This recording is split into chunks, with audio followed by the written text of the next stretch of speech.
want to move on and go to the next logical step of growth and start thinking not in 1 or 2 gigawatt, 4 gigawatt, but in 10 or 15 gigawatt hubs that are also interconnected, we cannot just start in 2026, 2027. We have to really start now. My name is Manon van Beek. I'm privileged a little less than a year to be the chair of the board and the CEO of TenneT, which is a major transmission and system operator both in the Netherlands and in Germany. I'm very proud, I would say, of the asset base we have here at TenneT, which is more than 20 billion.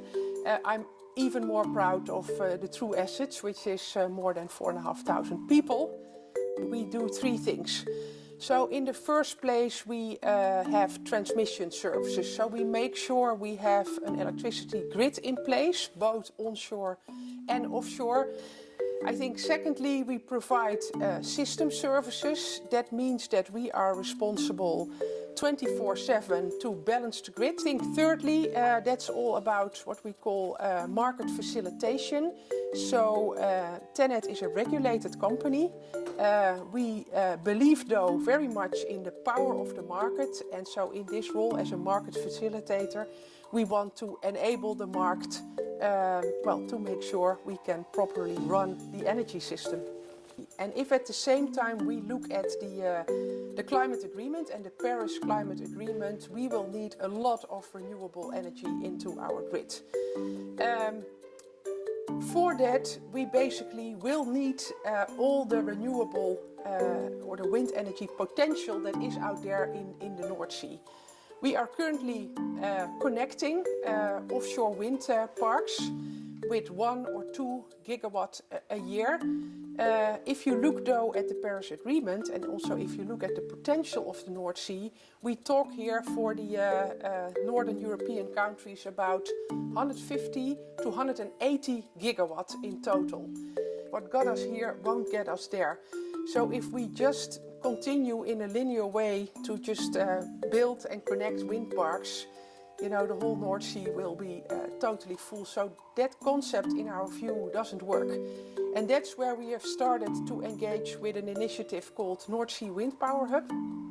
It's a collaboration between 3 TSO's. So it's TenneT, the electricity TSO in the Netherlands and Germany.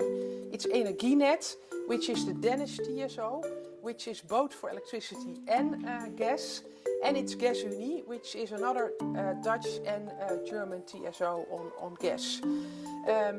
And also we have involved the Port of Rotterdam in this. While we are working on the energy transition until 2030, because I think we quite well know what to do, connecting the offshore wind roadmap that is already there, we are thinking about 2030, 2050 time frame. And we have started to think in what we call hub and spoke concepts. So how could we combine wind parks that we need to connect together with the interconnection agenda, where, for example, today TenneT is already connected through interconnectors with the UK, with Germany, with Norway, and very soon with Denmark as well.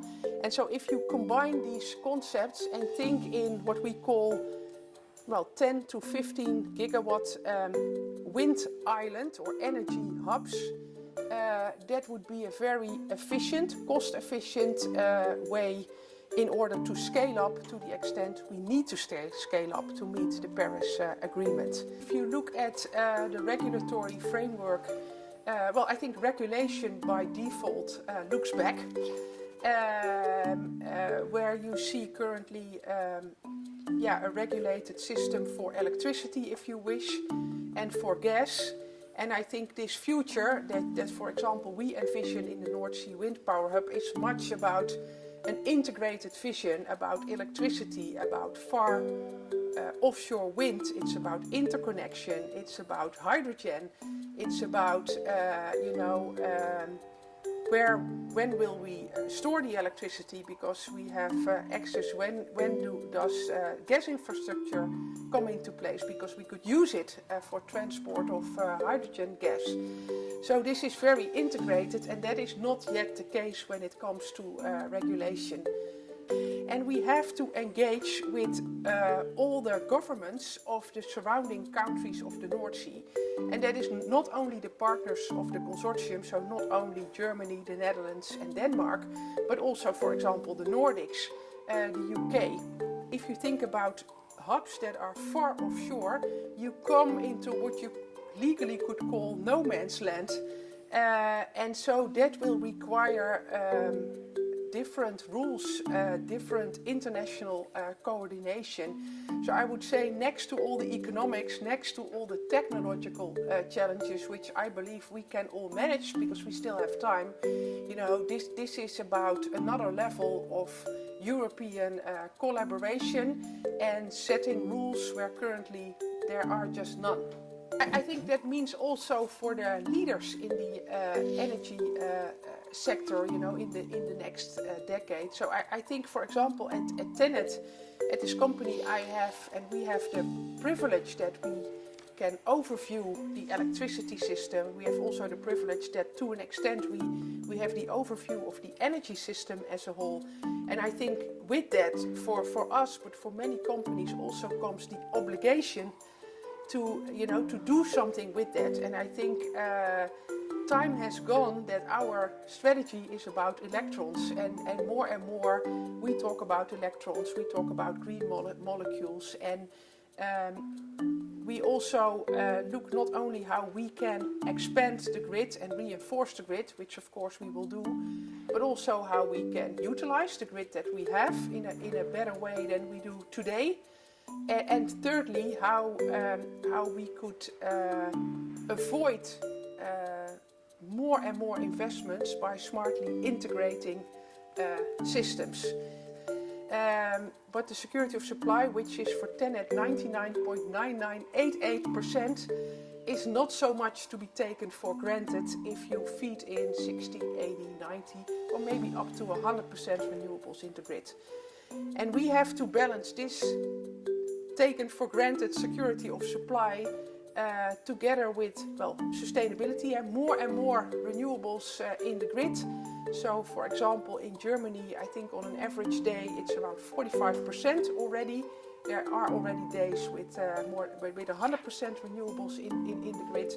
And so, you know, that's not a question. We will move towards the majority and up to 90-100% renewables in the grid. And at the same time, make sure that we all do that in an affordable way. We will really get into true dilemmas, I would say. And but in the end of the day, it's not one or the other. We have to balance it all. And I think this balance, actually, I have it literally on my desk. So this balancing act, that is, I think, the key challenge for us as a TSO. I think for us, planning at multiple horizons, so on a European level, on a national level, on a local level, and also multiple horizons like 5, 10, 15, 30 years from now, I think that is the big play. But if we can do that, I'm quite convinced and confident that many of the challenges and risks that we will come across, we will manage.